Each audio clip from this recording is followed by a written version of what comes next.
welcome to the Laughing Monkey Me Show. Today I'm on Tommy Caradonna. How are you? Good, man. How you doing, Sean? Good, good. Well, we could do this. I know I'm trying to play a little tag. Now, for people that aren't aware, now, actually, I want to say when this whole thing was approached to me, I want to say when you were a mutual friend to connect us, and your name came across, and you've Terry. done work with yeah, with a bunch of artists. The first visual of one of the artists, I'm not going to say who it is yet, I actually thought of was a certain Lita Ford video. Yes. I was like, I wonder if that's him. And I'm going to preface that by saying a few years ago, with the show goes on, I reach out to different artists, and sometimes they're not always as well known or different aspects of celebrity. And I always wondered what happened to that. I was like, I wonder what those guys are doing right now. Because some people go off and do other things from that time period, or they're different bands or whatever. So I was always curious. I actually could come across the thing. So it's kind of funny now that we've kind of crossed paths hmm naturally. If you don't know you, you are a bass player, but you want to share a little bit about some of the bands you played with before we get into where you're at now? Bands. I moved out to Los Angeles in '84 as a kid, and attended GIT Musicians Institute and graduated. Shortly after that, started going to auditions as a guitar player, and was not really feeling my guitar prowess. But I always had an affinity with bass, and going to auditions, I noticed that the bass players in Los Angeles weren't great. It just Yeah. wasn't. And I'm like, I think I can do this, And um, so I switched over to bass and started going and having auditions and getting gigs, and it was great. It was great. Who was your first band you got into that really got you launched? It doesn't have to be a big name band. What band was it It, though? That it was Lita. It was Lita it Ford was for sure. okay. Yeah. And then we'll hop back to Lita in a minute. But what are the bands have you been in that people may have known you from? I've toured with Lita, with Alice Cooper, with White Lion, and some other artists you might not have Yeah. heard of. Blues guitarist JD Simo. Yeah. And as I realize this stuff, I look back. Once I realize what you've done, I'm like, oh, I've seen you a million times now. Probably You're have. like that actor that everyone goes, oh, I know him. He's like in every detective show and everything. You're in everything. Because you're like, especially in the '80s, you were like that guy. You were in like it's a Lita Ford's the home video. I don't know what it's called Yeah. actually. You were in the whole Yeah, live her performance of that. the live from Wembley Hmm. arena. That Yep. one? Yes, yes. We were opening for Bon Jovi on that tour, and that was in Europe, yeah. I actually And then had I that. did a It was a sorry, go great ahead. tape. It was a great VHS tape. It was a great show. Really It was a energetic. lot of fun. That tour was great. That open up for Bon Jovi was great. And the tours we did in the United States were great too. It was a lot of fun. It was a good band. I mean, it It was really a you. great band. She assembled a great band. She really did. We I Charlie Dalla, the drummer, was the first one. I think he played with her Mhm. before she had gotten that signing with BMG Records, and so he was the drummer, and they're the ones I auditioned for, her and Charlie and Lita, Yeah. and down at Mates rehearsal. It was great because I didn't expect anything. I had to fight to get out work. Because I'd gone to other auditions before that, and my boss was like, "No, you're not going." And I remember being really cramped and sitting, near the Roach Coach, and one of the teachers, because I was painting at GIT, Okay.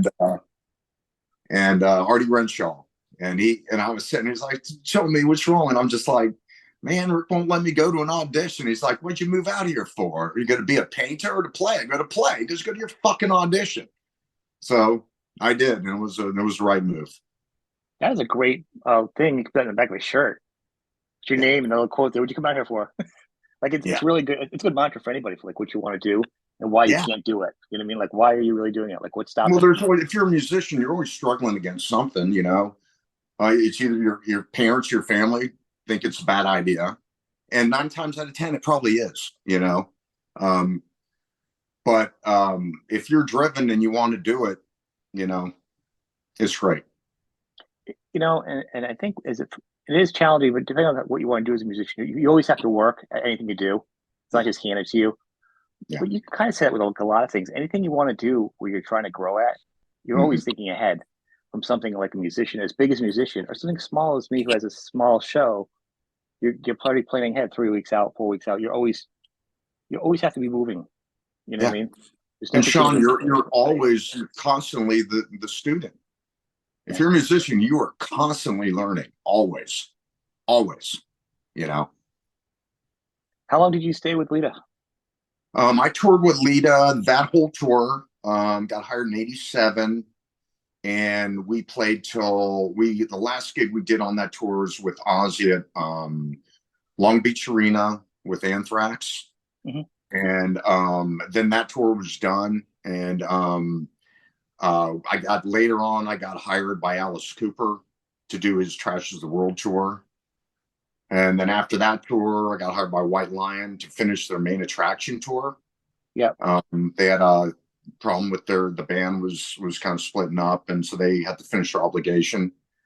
And I did that, and then I did another tour with Lita, her Dangerous Curves tour. Oh, did you? Oh, Yeah, wow.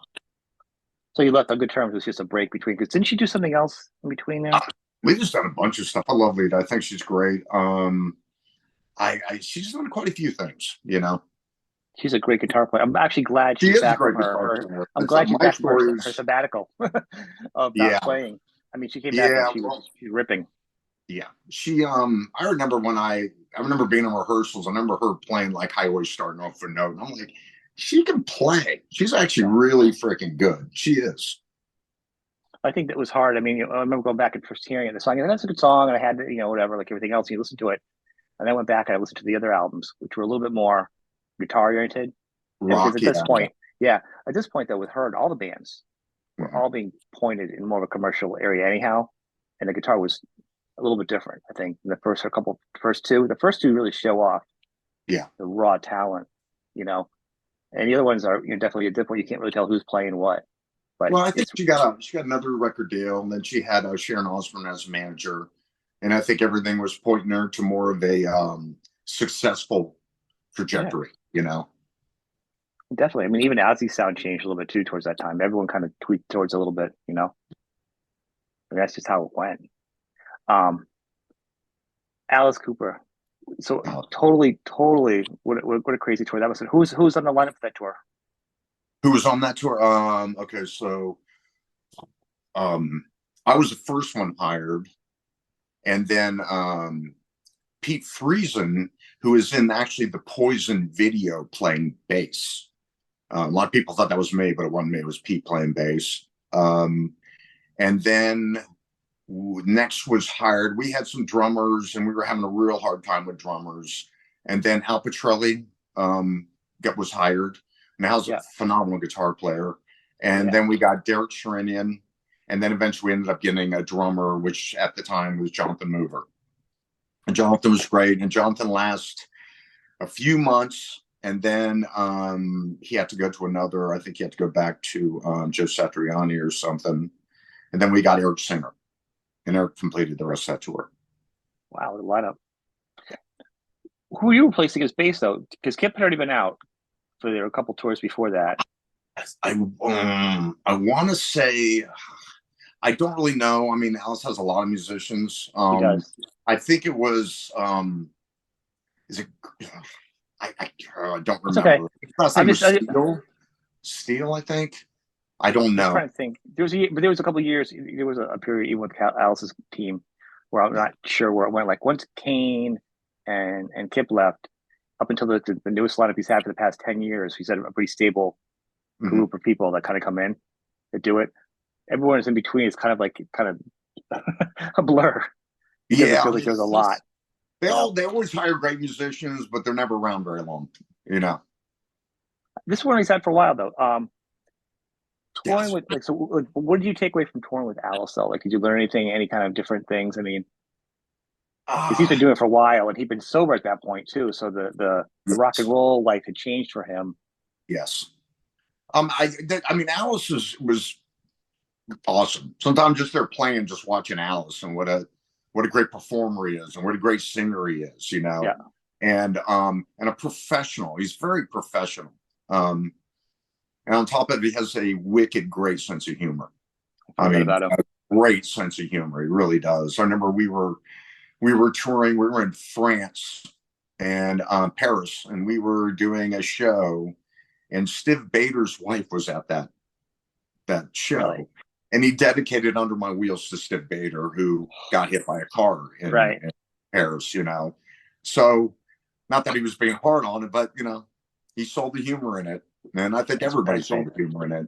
You know, Hopefully his wife did too.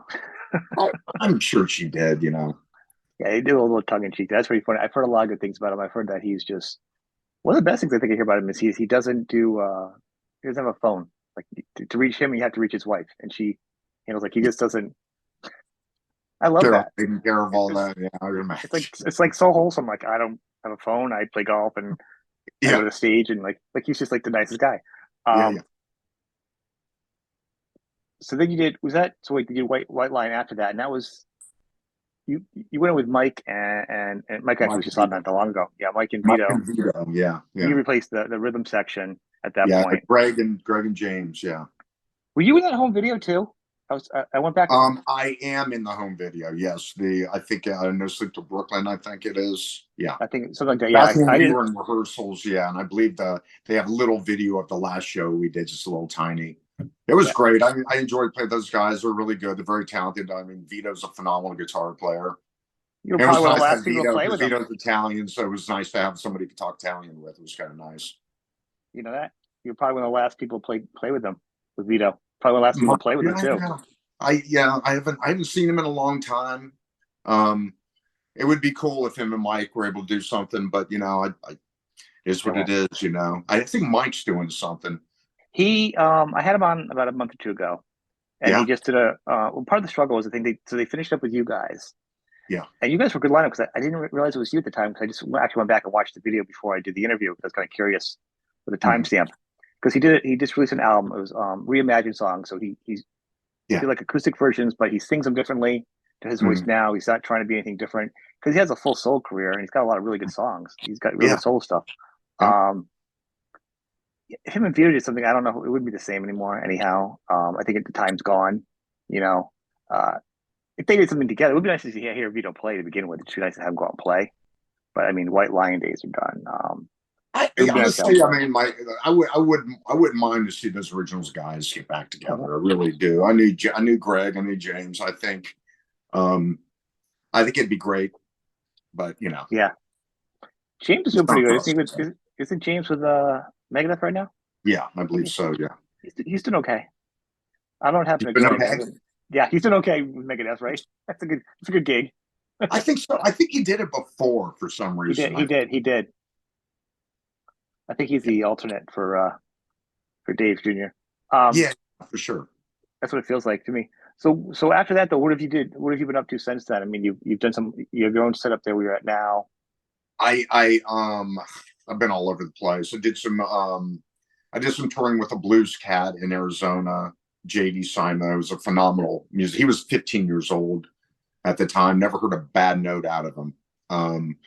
He might be another person in Nashville now. And after that, I came back to Columbus so I could try doing my own music Mm-hmm. because I'm a writer too, and I wanted the ability to do that. And Los Angeles, it was it's money's tight out there, so to get everything I Yeah, needed to do, it was a lot more feasible to do it here, and I did, and it was cool, and I enjoyed it. It was great, and didn't get the response I was hoping for, um, and then life got in the way, and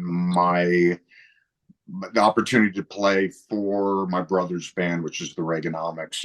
My brother ended up getting brain cancer, glioblastoma, and he asked me to do that gig. So I've been doing it since 2011. oh wow. And And I that's the band also you're in. do another band in Columbus. Was my hometown heroes was a band called Rosie. Um, Rosie, the guitar player, Mark Chatfield, originally from the band The Gods, and he's been the touring guitar player for Bob Seger for decades now. So they did a reunion show, and I've done a couple of reunion shows for them. Their bass player, Robert West, died in a motorcycle accident. So that's been doing. I did, and it was great. It's an accomplishment. Yeah, got some. Well, it's the fact you're keeping busy still and you're still playing out. I mean, things got Yeah, really weird for music though. Like a lot of bands, they stopped, they came back. I mean, between when grunge came in, anybody that had rock credentials weren't looked at.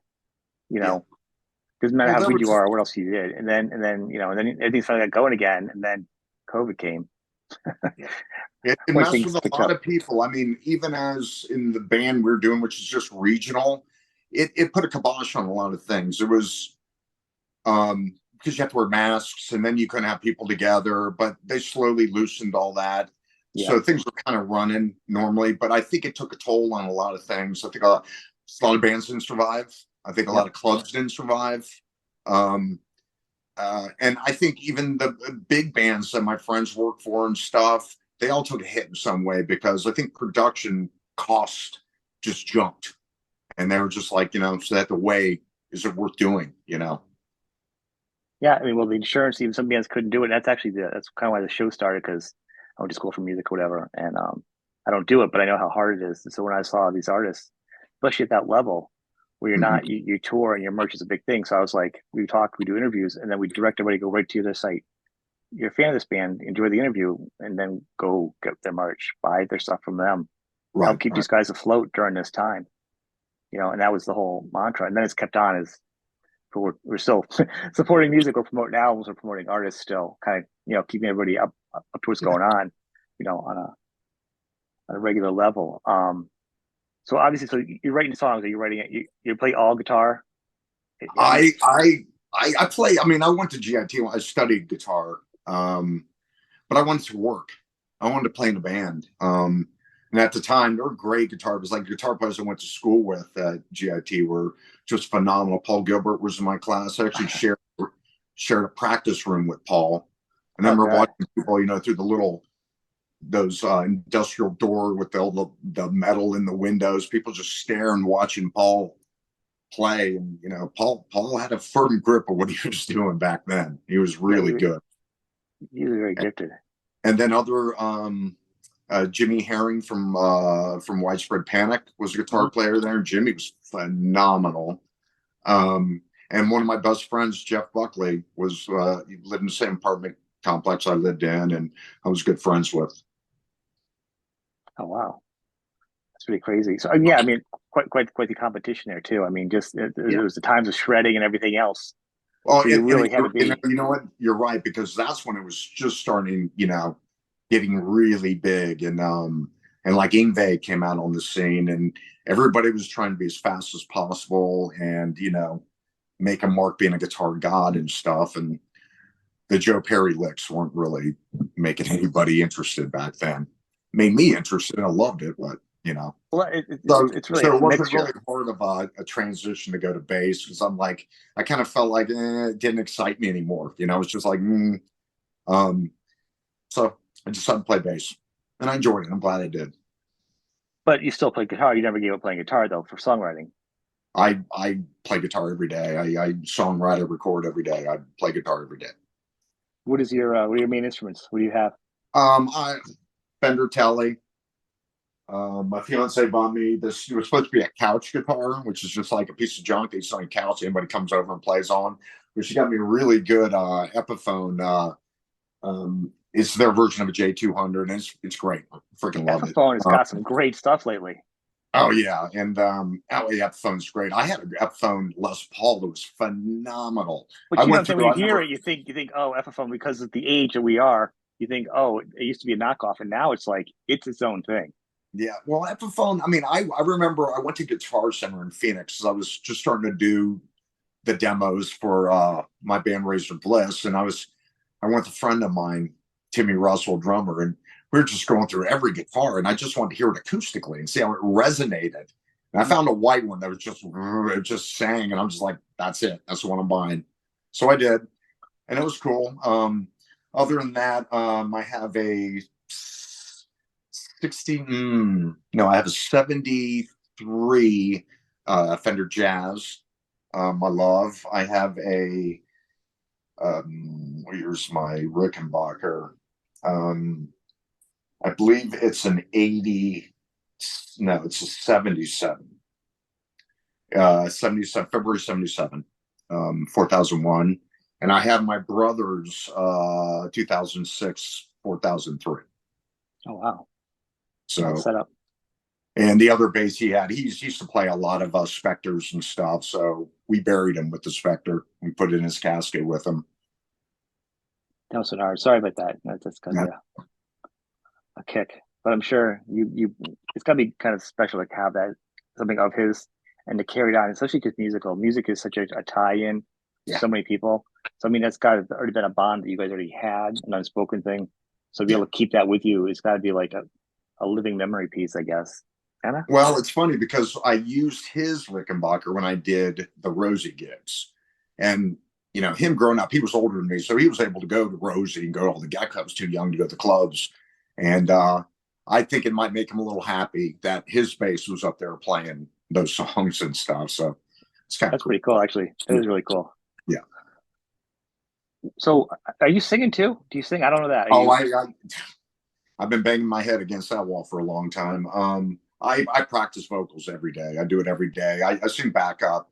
I just want to be good enough to do my demos and convey what I'm doing. Um, yeah, I do. Yes. but will you be so like on your own stuff? Like, what are you looking to put like sing and do your own stuff, singing your own stuff, or like? I'm Sean. I'm just kind of right now just pulling the songs that are in me and getting them on tape, um, and just seeing where it goes from there. If I have another opportunity to use that, then I'll do that. I ask that because it happens as a lot of musicians have really been able to take the. It's easy to say like the Dave Grohl thing where they can take all their a lot, they can put everything together that they want, and then Yeah. later on assemble a band. And usually And take the lead, especially if they're a drummer or a bass player that plays guitar. yeah. Well, Um, the thing is like when you're a writer, a lot of times you don't have other people to play. Like, right. I thank God for Charlie Dowell taught me how to program a drum machine years ago. So that was very helpful because I didn't have to have someone there to do it. I could program it myself. And that was a guitar player, so I could lay all the guitar tracks and the bass tracks myself. Um, and then, I'd always hope to get a vocalist, a singer. I mean, back in the day when we were doing like demos for Alice, Derek Sherinian and I would do a lot of demoing. We demoed with Ron Young from Little Caesar, and we demoed with John Corabi just before he got that Motley Crue gig. And Yeah. John was great. John was phenomenal. John is great. Both of them are really great singers. And both of them actually been on the show. They're both Ron really, is really. Ron is just got the most soulful voice. She's great. Just wonderful. Actually, throw that out there. Have you heard him singing? Because him and Lauren, those guys are doing the Cruzados album, and he's singing. And I just did an interview. About he sings a little bit different too. You really should check him out singing it. Yeah, I would He's love singing to. definitely singing in a different range. Like it's not. I'm like, here's the Is he thing. singing higher or lower? It's just different because the original Cruzados and obviously not the same anymore because they've lost members. But when they rewrote, they got back together. Um, Tony was writing songs, and eventually the next EP they were together. And I was like, oh, Mhm. you got like a good hunk of Little Caesar Yeah, with one original member, with the original member's writing. yeah. Where's this going to go? I mean, I love Little Caesar. They've been on. I'm like, and then as it says in the interview, when I listened to, but when I listened to the album, Mhm. like a lot of people thinking it's gonna sound like Little Caesar with Cruzados together. It sounds not like Little Caesar because Lauren plays a Oh, different guitar style. Ron is actually pushing. I mean, every now and then, if you know Ron's voice, you've been listening for years, you can pick it out. I mean, if you're a musician, but he sings so different. It's gotta be so fun as a singer to do that to go elsewhere. yeah. Just So, like a so I recommend you musician. to check You're it a out. player. Yeah, You're a player, Sean, aren't you? You're a yep, player. yep. Well, then I am. it's nice to do different things. It's nice to get on a different instrument. But as a And vocalist, it's nice to hear something different. Like I was surprised because usually you have a sound, you have a sound. That's just who your voice is. Like Lauren yeah, can pick up a different guitar. And he's like, it's fun to play spaghetti western because as a musician, it's the challenge. But as a yeah. singer, you're like it's kind of like who your voice is. I mean, Sammy Hagar's going to sound like Sammy Hagar no matter what he does. Sammy Hagar sounds fantastic, but Sammy Hagar's going to sound like It's Sammy hard Hagar because on you're a anything he singer. sings. You're naked up there. Right. You're naked. you know. And if you're not feeling well, if you're a guitar player not feeling well, you can still get through it. And Yeah, bass player can still get through it. If totally. you're a singer, it takes so much, and it's really hard. It's really hard. So I have a lot of respect for singers. And singing guitar players is even more respect. The fact that you can do the two at once. Yeah. Oh, We went it's to go, me insane. and my fiance went to go see John Crowley when he played in town, and he was doing his acoustic thing, and he did Seasons of Weather, and it was freaking great. And Seasons of Weather is not easy to play, let alone sing at the same Yeah, time. So it was really cool. It was really cool. he's a talented dude. He's a very talented dude. Yeah, he's very talented. Good guy. Underrated too, I think. I mean, he's known, but I think he's musically underrated. But with you, so like being a bass player and a guitar player, do you feel it changes your songwriting? Like, here's my easy theory for people that maybe don't know. Well, it's funny Dave, because Dave, Dave, Dave, I'm sorry. Yeah, when I started doing my Razor Bliss thing, I purposely wanted to dumb down the bass players and just play with a pick because I didn't know if I was going to play guitar or bass, and I didn't know what who would be getting and stuff. So, but the stuff I'm doing now, I just play bass like I do. You know. well, I mean, also as an influence, like when you listen to, like I said, Dave Grohl's always my easy thing. Dave Grohl's also a drummer, and if you listen to some of their big songs, it's like drum guitar, and I mean that in the most complimentary way, Yeah. because those are some arena songs because it feels very written by a drummer. I think he's actually may have said that or something along those lines, and it's actually influenced that style. And I've listened back to certain musicians now that are actually drummers also that write songs. I hear that in certain people. It feels Yeah. like so to me. I was wondering if you're playing bass so long and do guitar, if you feel like you're putting all like bottom end, or you're trying to avoid that because you want to have something different. Like, is it affecting your songwriting that being your other instrument? I think it does. I think you're right. I think it does. And you just adapt to it as you go. You know, you're like, I've worked on stuff where, you have an idea. Like this one I'm working on right now, I had an idea on bass. And I started demoing it and stuff. And I laid that bass line and I programmed the drums and I started doing the guitar part. Then I'm like, it's redundant with what I'm doing on bass and guitar. So I just scrapped the bass track and I just wrote a whole different bass line to it. And I kind of like it. To me, it's Yeah, better. You sometimes you have something that's a springboard to something else, and something your original idea just morphs into something else. And a lot of times it's better. bass also can be the lead or similar, Absolutely. or it can actually play equal. I mean, Billy Sheehan's done it. And obviously Iron Maiden have three lead, Iron Maiden has like three lead guitarists and a bass player, and it all still comes out in the mix. Kevin Shirley, so right there, Yeah, um, yeah, and the drums and the vocals, so it all comes out. You can hear everything, and there's a lot going on. yeah. But they all play strong parts of the song, so it's possible to not take away from it and not just play dumb down the bass because everything has a spot. I mean, Yeah. if you're doing crazy guitar, yeah, simpler bass or an interesting bass lead, or do like a walk or something is nice because it ties in with the drums. But sometimes it's good to have some interesting bass to complement the guitar because if you're a guitar bass band, you not get the same thing as having like the dual guitar bands, like when you have two guitars that play together back and forth, like the Stones, where they Hmm. weave in and out. So Yeah, sometimes it's good to have a bass player and a guitar player work together to yeah, help bring the sound up more. yeah. I agree. I definitely agree with that. And you playing both instruments, I wonder if like you think like that, and then I think it's a lot of musicians now. The more I've spoken to them, without realizing it, the more instruments you play, the more you start writing songs more as a composer Hmm. because you're thinking of all the instruments and you're not just writing a guitar and a riff and a melody, and everybody throws a part in it that works. You're not building off of it. You're saying the big picture is this. Well, I do this. This goes here. Then I can go back to this piece and build off of this. So you're thinking of everything as you build it, which is a different animal. You might get the same sound, maybe, but Yeah. and it's just an interesting thing to talk to people about as they write songs like that. It's interesting how it all comes out because at the end of the day, you just want the song to be the best it can be.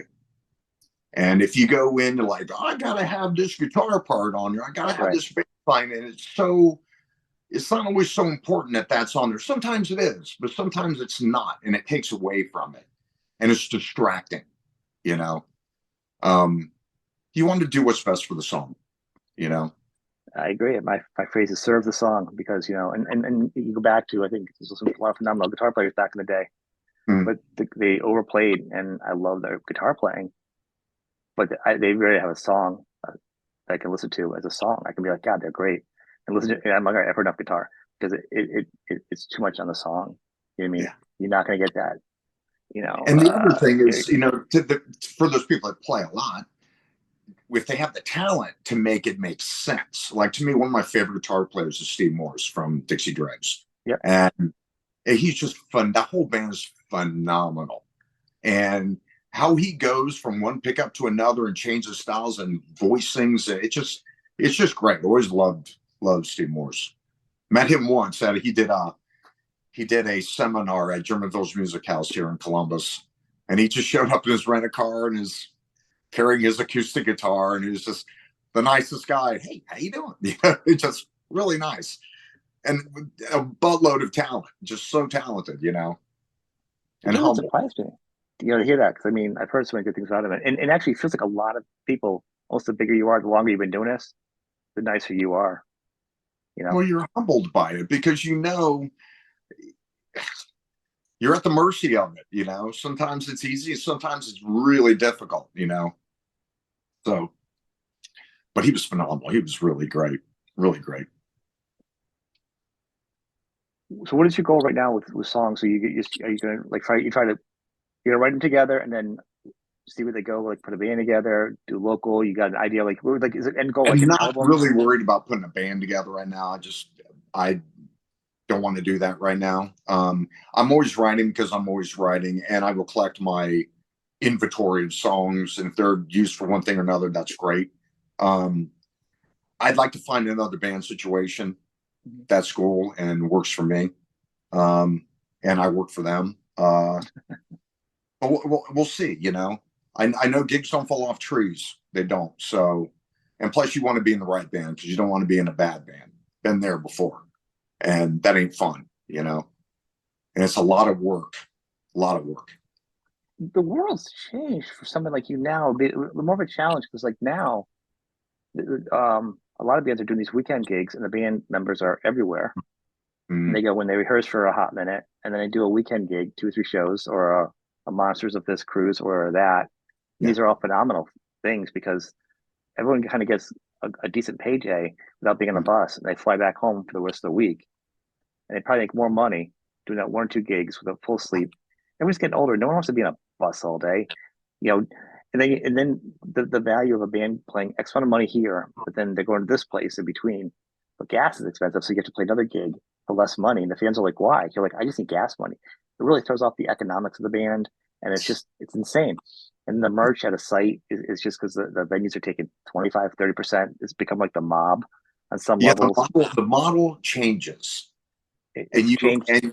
and as David Bowie said, "Look out, you rock and rollers," because he's right. Yeah. It's always going to change, Um, and you have to be like, if you're like an old oak and you don't want to move, bad wind comes over, you're going to go down. But if you're like a grass, you got to be able to be flexible and move, and change. Right. And I believe I'd like to see the venues keep going, but I don't think a venue should take a hit like that because the band's not taking a hit at the door. If you want to take that, then say fine. Whoever the band's drawing in, give a hit at the door. Extra bonus. Are you speaking of like Merch. Live Nation that is not only taking a lot of money from the bands, but now they're sucking out of their merchandising and stuff? Not just them I've in heard that particular. I'm just merchandising talking, is taking a big hit too yeah, but because it's they just other want their. bands. It's other bands playing small clubs. Mhm.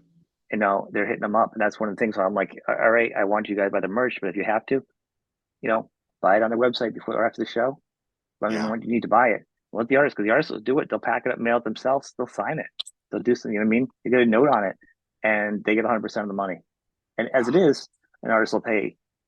They have to pay for the shirt, and then they have to, pay for how many layers of ink on it, and then are they dragging it behind them on the car? How much gas is in the packing and the merch person, and all the profits is going away for cost them $10. They sell it for 20 or 25. So by that time it's made per shirt, it costs them $15, and then they're paying for all the boxes and someone to watch it every night. And then the profit might be two, $3. How many shirts are you going to sell to make a profit to keep a band on the road? You know, yeah. It takes a with lot. If you want a bus, you need a driver. You got It's to like pay crew. You got to pay for things. oh it takes yeah, a lot. a And bus is like $1,000 a day now, at least. And we you're not used to talking gas. say, I mean, because when record sales got really weird, and people were like, "Your record is just your business card. You're Yeah, not really making money off it anymore. You're making money on live performances and yeah. merchandising. Now, the live performances are now getting gouged out, and the merchandise is being gouged out. So it's rough. God Well, it bless is. anybody pulling it off and doing it because it's great. You know. It is. I think Van Halen got real smart about it. If you read the book with Sammy Hagar, where he Mm-hmm. talks about how they merchandise out the band, he's a good business guy. That guy's sold Oh a yeah, couple yeah, different yeah, for things. sure. Yeah, he invented something else, like not like a fire thing, even before Van Halen that he sold that you don't even know about. He just did with mountain bikes. The dude's invented and sold so many different companies. They did the same thing with merchandise though, with how much they sold it and they made it, and they really had a lock on it because that's where all the money. They made so much money in merch, probably more money in merch, I think, than most of the things they did I think for a period Sammy of makes time. a lot of money from his tequila company too. He does, and he actually set a separate one. And he had another business. He said like 4 or 5 big businesses he's done or sold or profited off of like that. I mean, but the point is, merch was also so huge for that band too. That once you got a hold of it, making all your own stuff. Metallica just bought their own vinyl company because a million things. The more you do your own stuff, and a small band, you could be a very independent person without needing any of that stuff and still make Yeah, more money. That's what most people are right now. Like you could start your own band, make your own stuff, print it, you sell to 1,000 people instead of trying to hit 100,000 and be loyal to that thousand, and you're going to make enough money as you were before. yeah. The model changes. It does. You have to change with it. So as you are looking for bands, so people out there, are you a hired gun for anything now? Will you like playing people's I'm a music? hired gun for that. If it's the right situation, for sure. Like if That's how people I are got looking all for, my work, as being a hired gun. right? Well, even if someone says, hey, they want to reach out to you, they're looking for a bass player on an album. Some people are like, you know what I mean? Looking for somebody. Would you play bass on somebody's album for them, like a session thing type of deal, or Of course, of course, sure, so people can reach out to you for that also? I'll have the absolutely. link for all your stuff. Yeah. Okay, But you're also, if there's a band situation, the right one, wouldn't hurt to reach out to you and contact you and, you know, absolutely. discuss the details. There might be something that might be perfect for both of you, you and the band, you Yeah, know. absolutely, absolutely. Where can people reach you now if they want to contact you? They can I have my site tommycaradonna.com. They can reach Yep. me there. You can reach me at my email tjcaradonna@gmail.com. And those are, or you can, if you're still feel like dealing with Facebook, you can reach me on Facebook. As long as you say, or my MySpace. MySpace, yeah. It was funny. It was about a year ago. I closed my MySpace like a So, decade ago, but it's still up there. They will is it? not pull it down. I have no control over that. MySpace is like, And I'm like, never, hey, if someone finds it, wants to go onto it, enjoy, whatever, I never went on it, but every now and then somebody has a MySpace link, and for ha-has, I'll go back to it. It's like a ghost town. It's like tumbleweed will blow through the middle of your computer screen because it's What like was the nobody's little there. icon? Was it the owner Tom? Was it Tom? Yeah, I don't Whenever even. Yeah, it's so you got the basic. one friend from Tom, like, hey, Yeah, it's just it, it was so. Uh, I never did it because it was just too crazy for me. It just seemed too simple, too goofy. I don't know what it was. I'm yeah, glad yeah, things advanced on. Facebook's good though for musicians. You know, at least to contact them. Maybe not the algorithms. That's not good for anybody at this point. yeah. Tell me about it. I get it gets a little old for me. I just like I kind of Well, there's like been like, 5 people that could circle through your thing now, and I'll be people like, you don't see my stuff. I'm like, I don't. It doesn't come through my feed. And if I've got yeah, hundreds of people on my feed, and most of my friends are all, musicians, yeah, I'm yeah, not going to see everybody's stuff because it's just not coming to my feed. I can't go to each individual page all the time. yeah. There's just not enough time. There's so Unfortunately, much. They just bombard you with so much crap. but if You they just know. let the feed go through, if they let everybody's posts go of everybody that you're friends with, you can just Hmm. scroll down in 10 minutes, catch everything you missed.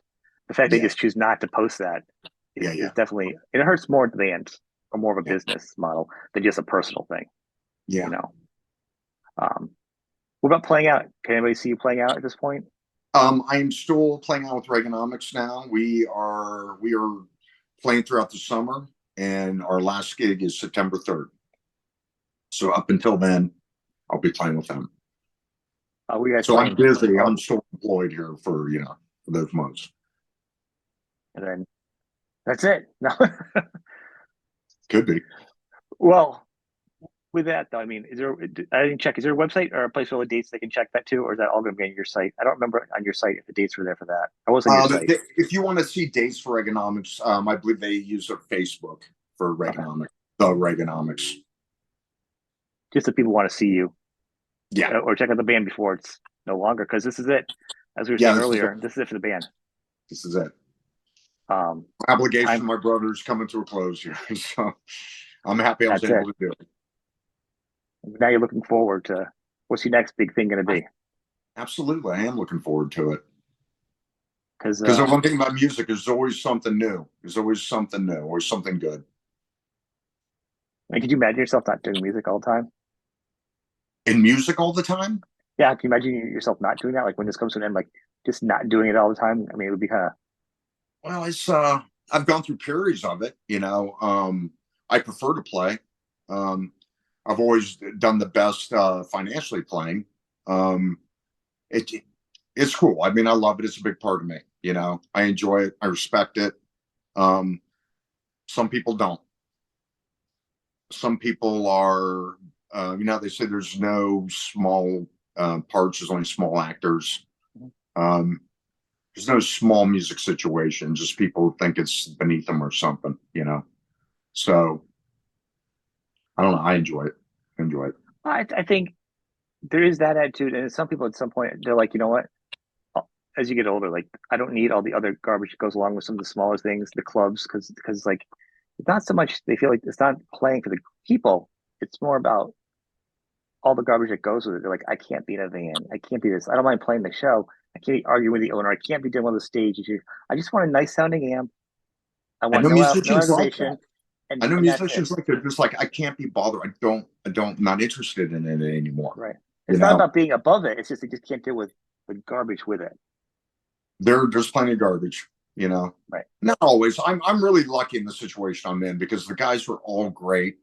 The business is handled great, and we're busy. We've been so busy, and it's been great. It really has been. And when bands are people, and bands are, and you can pull one person out of that band and bring someone in who's a complete jackass, and it'll just change the whole dynamic of everything. So it's about people. It really is. It's always been that way for everybody. I mean, even Frank Zappa, all the way back to then, his saying was, "What do you want, the door or the aisle?" It means how you going back. Because if you're not a member of the band, you know what I mean. Yeah, It's yeah, more important to have a good player than an yeah, excellent player that's a jerk that's going to be yeah. partying or not showing up. It's always say I'd rather play with a mediocre player than play with someone who's great as a jerk. You know, but the mediocre player is more concerned about putting the gig on and make sure it goes right and everything, and not At just some point, though, that mediocre player becomes better because they keep playing. Yeah, absolutely.